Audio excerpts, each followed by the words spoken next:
শুভ স্বাধীনতা দিবস আজ।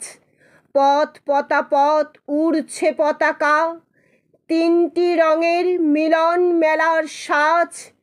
মধ্যে বিরাজ ন্যায় ধর্মের চাকা, সাজিয়ে ফুলে বীর শহীদের ছবি।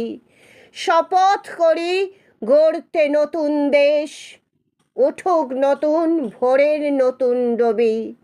জাগ ধুয়ে সব হিংসা ও বিদ্বেষ। বুকটা পেতে বুলেট নিল যারা, দেশকে স্বাধীন করতে জীবন দান। করল বরণ ইংরেজদের কারা, আজকে তাদের রাখতে সুসম্মান। ভারত ভূমির একটা মিলন রথে, নতুন ভারত গড়তে সবাই আজ। চলব সবাই একসাথে একমতে, সবার যে আজ এটাই মহান কাজ। সবার যে আজ এটাই মহান কাজ।